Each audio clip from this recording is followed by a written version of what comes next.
Gerlando, a questo punto mi racconti com'è nato Teste di Nicchia?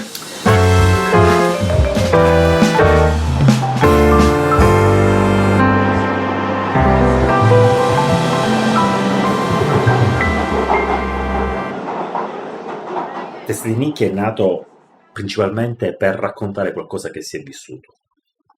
Tutte le puntate che abbiamo fatto le abbiamo vissute profondamente, è stato qualcosa che è progredito nel tempo, principalmente nel 2023 sono esperienze, e ricordo chiaramente che ne abbiamo parlato quando una volta stavamo tornando dal tribunale e a te è venuto in mente il nome, e poi Teste di Nicchia nasce da un'idea da una serie di passioni, la passione per la radio, la mia grande passione della radio e per la radio parlata è dovuto a una mia grande paura infantile di rimanere solo al mondo. E allora se sentivo parlare alla radio, me ne regalerò una mio padre, vuol dire che non ero solo, c'era ancora qualcuno. Su queste grandi paure ci sono dei libri, c'è Guido Morselli, Dissipazio HG, Humani Generis, e quindi per me le radio importanti erano Radio Radicale, Radio 3, radio dove c'erano persone che parlavano, che spiegavano. L'idea del podcast di Teste di Nicchia ha qualcosa per me molto vicino a quindi la radio, le biciclette che fa parte di una delle puntate, gli ingranaggi, qualcosa di meccanico, gli orologi meccanici, non quelli costosi, gli orologi come oggetto che ha una serie di ingranaggi e funziona. E il podcast un po' è questo, no? È fatto un po' da ingranaggi che si sovrappongono l'una con l'altro, e poi ovviamente è la voglia di dare una casa a quelle che sono state da sempre, da una vita che noi ci conosciamo, le nostre conversazioni.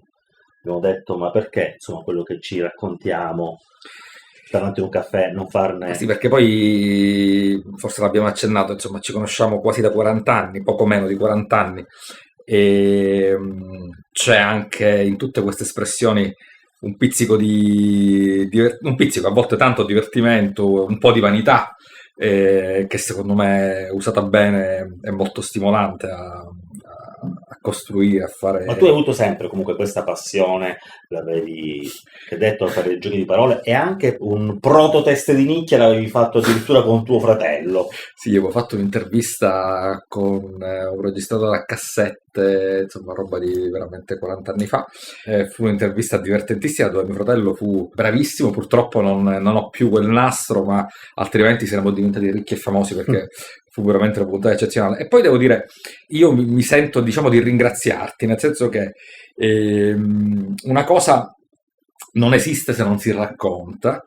Lo dicono per fortuna da decenni, da secoli, persone bravissime in gambissima, e avere costruito queste puntate, alcune più di altre, è stato un esercizio utilissimo perché ci ha fatto mettere in fila dei ragionamenti che magari avremmo lasciato abbandonati in chiacchierate belle e divertenti, ma perse, mentre così secondo me rimane in primis a noi come esperienza di crescita, e speriamo che possa rimanere qualcosa a chi poi ci ascolterà. E poi sicuramente, Gerlando, una delle cose che montava in quelle settimane in cui poi l'idea è diventata concreta e abbiamo fatto la prima registrazione era che avevamo iniziato a sentire molti più podcast, perché se ti ricordi io ho colto l'occasione di un abbonamento Amazon Music.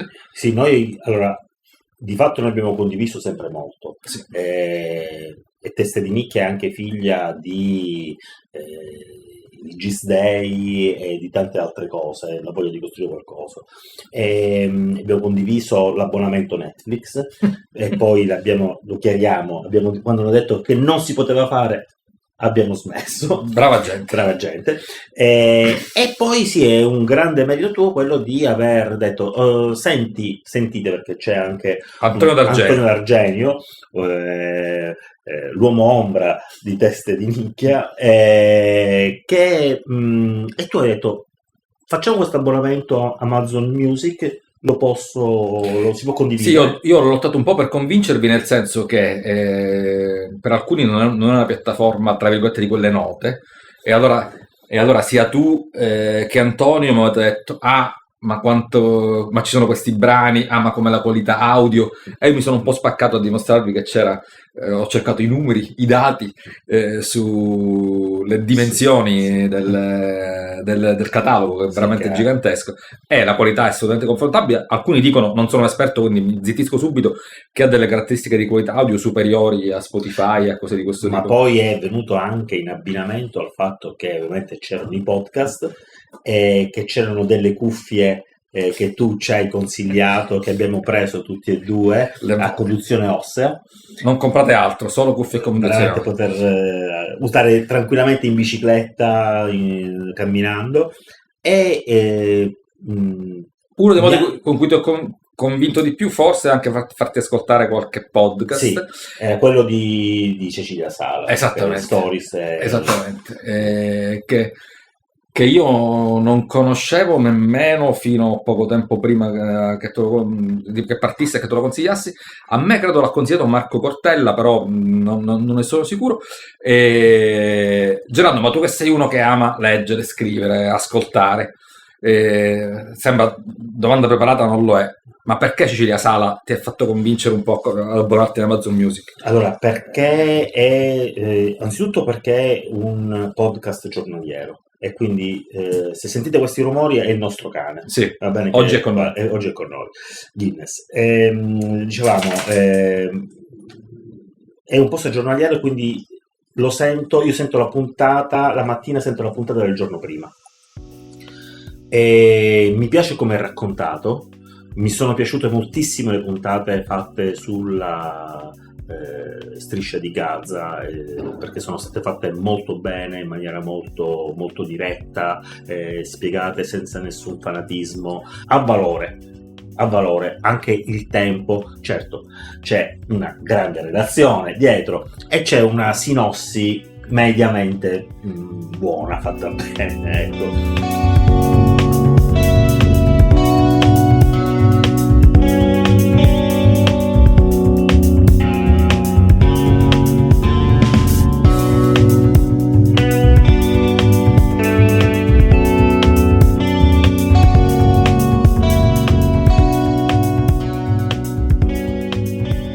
Senti, ma noi abbiamo parlato nelle puntate di tecnologia, di dati, di tecnologia applicata ai dati, di ricerche, di ordinanze dirigenziali, ma come è venuta a te la passione per i dati e per la tecnologia?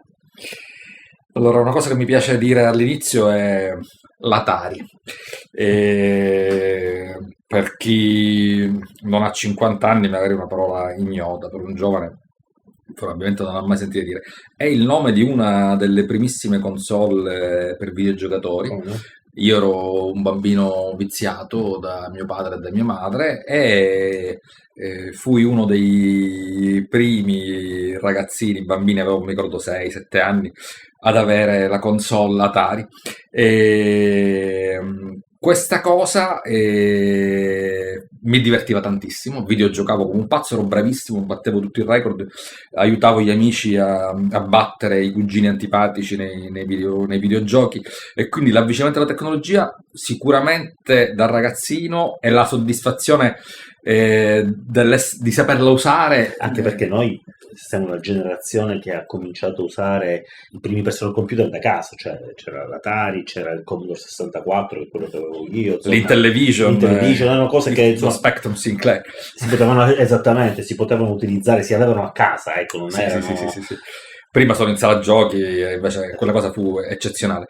Poi lo ridico di nuovo perché secondo me è un elemento, almeno forse personalmente, il piacere di risolvere un problema. Allora, nei libri sullo sviluppo software si dice che i software nascono essenzialmente per un motivo, risolvere un problema. A me piace sentirmi utile, ma non perché ho detto bravo, sì, mi fa piacere.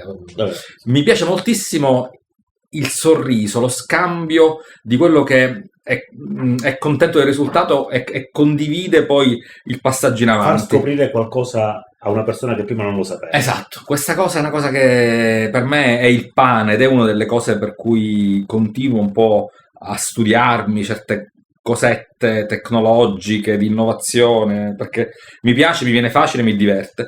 E poi l'ultima ragione l'ho citata in una puntata, è anche un po', come dire, politica, nel senso che mi occupo di professione di sistemi informativi geografici, quindi mi occupo di analisi dati, soprattutto di natura spaziale. Questa professione nel tempo si è un po' modificata, ma sempre poi di dati mi sono occupato e intorno a direi 35-40 anni, quindi tardi tutto sommato, mi è venuta voglia di provare a prendermi cura un po' più del mio quartiere, del mio terrazzo quasi, cioè di roba a me vicina, ma non roba mia, vicina perché la posso mappare, la posso comprendere meglio, la conosco meglio, posso vedere i risultati. Allora, il tema dei dati era anche un tema politico, un tema civico, un tema informativo, e allora mettere insieme il saper fare una mappetta con i dati di dove passano gli spazzini e a che ora, a me veniva facile, avevo la soddisfazione di risolvere il problema a qualcuno che mi diceva: Andrea, ma io come faccio a sapere quando passano gli spazzini, dove sono le fontanelle della città?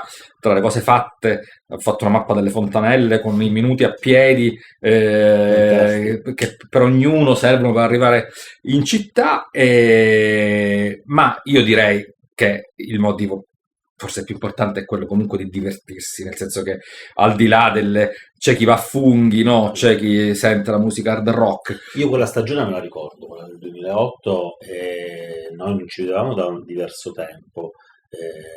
Ricordo che avevate lo studio, la società in via Giovanni di Giovanni. ricordo che ti ero venuto a trovare, abbiamo parlato in una puntata quello speech di Tim Berners-Lee, Road Data Now, e mi ha fatto scoprire chiaramente un mondo collegato proprio al saper fare, a come possono essere utilizzati da chiunque e possono essere facilmente manipolati e si può creare qualcosa di nuovo. Era una cosa molto interessante che a me aveva riportato indietro nel tempo, perché come per te l'Atari, per me è stato il Commodore 64, ero veramente un ragazzino, ero a Punta Grande, siamo nella Sicilia, nel sud della Sicilia, vicino Porto Empedocle, tra Porto Empedocle e Realmonte. Mio nonno aveva una grande casa, una villa vicino al mare, e nelle noie di ragazzi, io e mio cugino avevamo deciso di fare una stazione meteo. Facevamo le previsioni meteo con il Commodore 64, avevamo copiato un programma e più avevamo una stazione meteo, quelle fatte in legno con il termometro, l'igrometro e il barometro. Hai fatto Life Hacker senza che ancora ci fosse esatto, Life Hacker di Gina Trapani. Esatto. Esatto. E quindi era bellissimo giocare, ma a un certo punto era bellissimo l'idea di: guarda, con un programma possiamo fare queste cose. La tecnologia per i ragazzi è qualcosa di fantastico, perché proprio i ragazzi hanno questo spirito innovativo, rivoluzionario. C'è un bellissimo manga che si chiama 20th Century Boy che gira attorno all'Expo che si era tenuto in Giappone. Quindi i dati di fatto che cosa sono, Andrea? Sono il nostro modo per avvicinarci alla realtà, per poterla comprendere. Sono dei mattoncini che, a seconda di come li mettiamo, cambiano forma e ci aiutano a capire cosa c'è nella stanza accanto, nel giardino vicino, e quindi ne abbiamo consapevolezza. Io volevo aggiungere un elemento che mi ero appuntato, perché ci tenevo a dirlo, poi l'ho dimenticato. Un altro elemento per me chiave, sia nel costruire questo podcast, sia nei temi di fondo dati e tecnologia, o forse meglio tecnologia e dati, è anche la mia passione per le spiegazioni degli ovetti Kinder. Cioè, E a me piace, è quasi un'esigenza, mettere in bella qualche appunto su delle procedure, perché poi se impari a fare qualcosa la devi sapere replicare. Magari per un po' l'abbandoni, lo dimentichi, e quindi i manualetti oppure il piccolo wiki, gli appunti a proposito da nerd. Però io, come dico sempre agli amici e anche ai colleghi di lavoro, solo cose facili. Eh, perché in maniera non falsamente modesta, ma realmente modesta, io sono da prendere in considerazione per l'inizio, per mettere qualche esatto, la partenza. Poi quelli bravi fanno magari prendono uno stimolo da una cosa facile e partono, e quindi l'ovetto Kinder in cui in 3 mosse impari a fare una cosa è un mio modo anche di ragionare e di proporre, e questo per me è un è fondante. difficilissimo. Anzitutto ha un linguaggio universale, perché non è scritto, e quindi ci sono delle immagini che devono essere fortemente evocative, chiare, semplici, e poi è la passione per gli elenchi puntati. Esatto. Le problematiche principali sono leggere come si fa una cosa. Ci sono alcuni siti che ti spiegano queste cose e non capisci da dove parte una cosa, deve essere non dare nulla per scontato. Anche in queste nostre puntate abbiamo cercato di non dare nulla per scontato, qualche volta ci siamo riusciti, qualche volta no. Cos'è un FOIA, cos'è il CAD?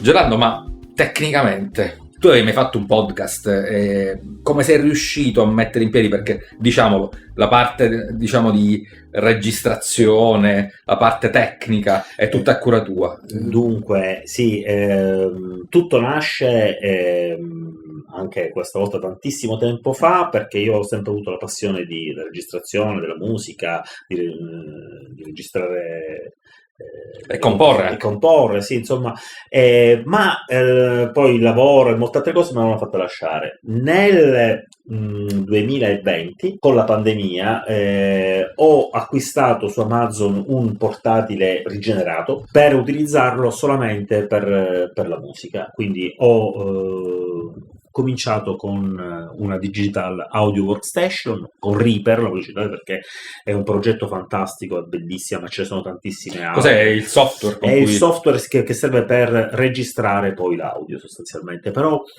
non ho letto nulla sulla registrazione di podcast, quindi di registrazione della voce, che è una delle cose più complicate da dover fare. Per me un podcast si può fare con qualunque cosa, anche proprio con la registrazione nel telefono della propria voce, perché i contenuti sono veramente la prima cosa. È vero che ci possono dire ma come vengono veicolati i rumori, il taglio del brano, della discussione, come enfatizzare la voce. Sì, qualcosa l'ho messa, ma niente di particolare, ma giusto per rendere, diciamo così, leggibile, ascoltabile quello che ci diciamo. E quindi questa esperienza dal 2020 sulla registrazione, e l'ho travasata sulle nostre registrazioni, sull'acquisto di un comunissimo microfono su Amazon, Amazon Basic. Quanto hai speso? 15 euro, non più di 15 euro. È un audio molto buono. Vabbè, ma guarda, altre persone direbbero che sono, insomma, che siamo proprio. Ma sì, l'idea è questa, e ne parlavamo poco fa mentre facevamo colazione, perché Teste di Nicchia è registrato la domenica, e il vero motivo per cui questo podcast è nato, perché Andrea porta i dolcini qua a casa. Del bar San Michele, che non ci sponsorizza. No. Glielo dovremmo proporre, dopo gli facciamo ascoltare questa puntata. La verità, sì, tutto molto molto bello, l'amministrazione di sostegno, le piste ciclabili, ma la verità è che avere una persona che viene a casa, ti porta il dolcino, ci prendiamo il caffè, e la motivazione di Teste di Nicchia è questo, sostanzialmente. E l'idea, a parte gli scherzi, è quella di creare un prodotto di vita vissuta. Noi ci vediamo qua la mattina, abbiamo dietro una vita di puntate, abbiamo la condivisione attraverso Drive dei nostri pensieri, ma niente di che. La puntata nasce immediatamente con un Rocketbook davanti a una serie di note, non è che nasce in altra maniera. Nelle more, diciamo. Nelle more mi confondo. Esatto. Vabbè, sì, questo è il rischio di essere autoreferenziali, Sì, ma no. poi spiegheremo anche Ci qualcosa. sarà la puntata denominata Nelle more. Poi ci Sarà la puntata sul linguaggio professionale, che è un linguaggio secondo me su cui ci sono tante cose da dire anche dal punto di vista civico, i limiti anche dei linguaggi professionali, però.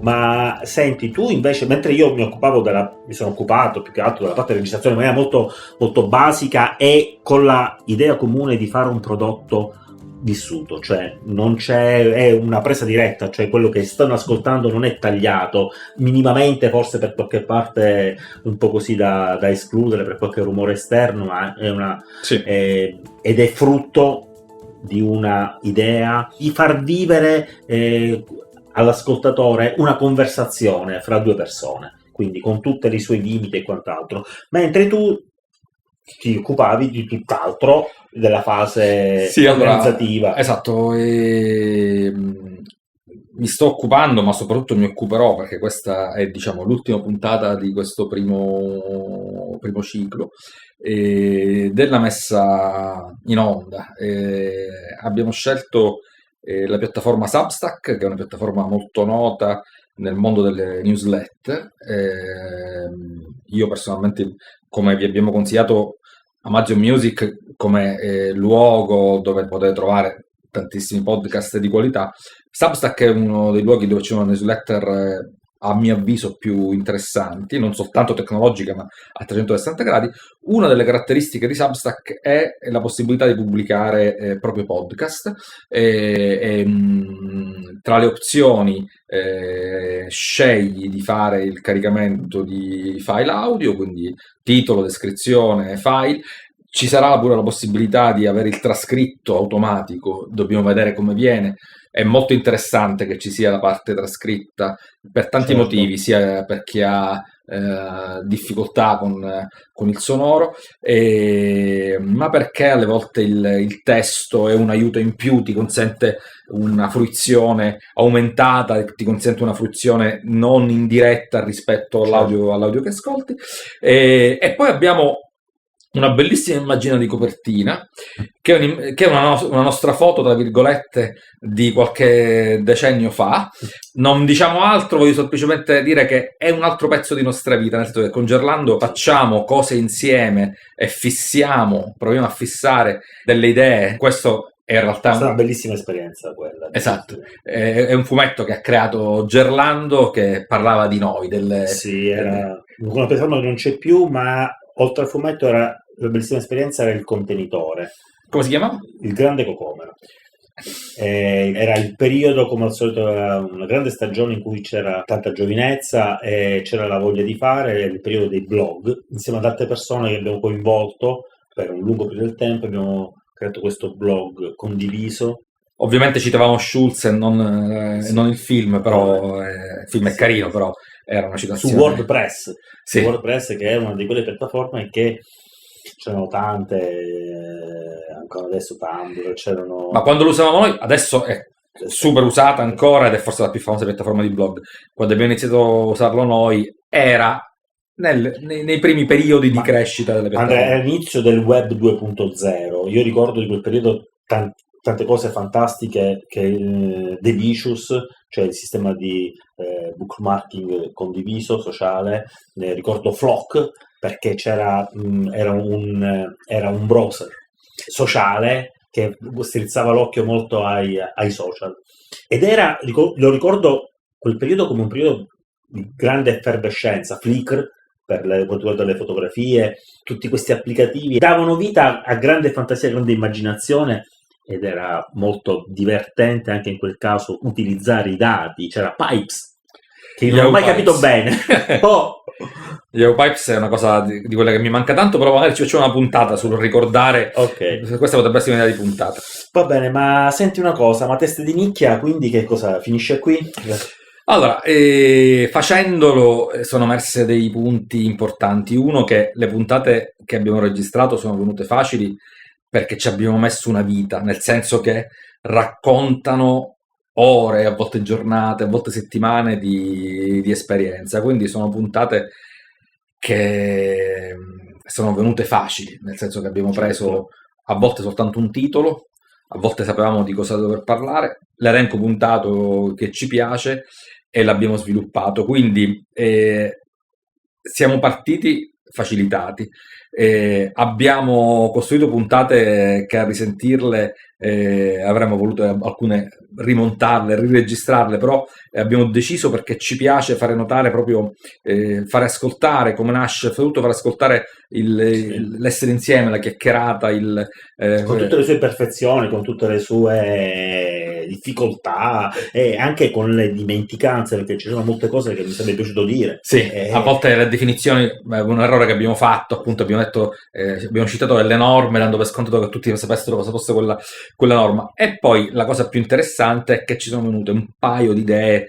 Abbiamo parlato delle richieste FOIA, cioè delle richieste d'accesso a documenti detenuti dalla pubblica amministrazione, documenti e dati, e ad esempio sull'amministrazione di sostegno stiamo per fare un FOIA e magari tra un paio di mesi abbiamo l'esito e ci facciamo una puntata, e poi, come detto, c'è tanta voglia, cioè ci divertiamo. Io dicevo a Gerlando che per me venire la domenica qua come andare a giocare a tennis. Chi fa sport, chi fa podcast. Esatto, nel senso che facciamo tutti più o meno una vita dedicata al lavoro, un po' di famiglia. Questo è un momento di svago. Ma questo è anche il grande vantaggio, ne parlavamo anche oggi davanti al caffè, il fatto di parlare di queste questioni, di questi fatti, non essendo dei giornalisti. Non me ne vogliono i giornalisti, ma Ennio Flaiano ha fatto la frase più bella su di loro, cioè io odio i giornalisti e in particolare tutti, perché un certo tipo di giornalismo, non quello di Cecilia Salia, e di molti altri ovviamente, rischia di essere veramente autoreferenziale, e noi c'è un popolo di editorialisti. Questo significa che se tu invece la vita la vivi con un altro lavoro, e questo lo fai nei tempi che ti vengono dati, hai degli argomenti di più. Quello che mi piacerebbe fare onestamente è fare delle puntate un po' più brevi, un bel po' più brevi, però con più continuità, magari in questa maniera, perché noi abbiamo cercato adesso di confrontarci con questo prodotto. Però fare una puntata breve, fare quel due chiacchiere come al telefono, sarebbe un'idea. Sì. Sarebbe una cosa. Ma allora, niente, quindi se continui a fare podcast, e se quindi continui a fare queste puntate, sei una testa di nicchia. Teste di nicchia è un podcast autoprodotto. È scritto da Andrea Borruso e Gerlando Gibilaro.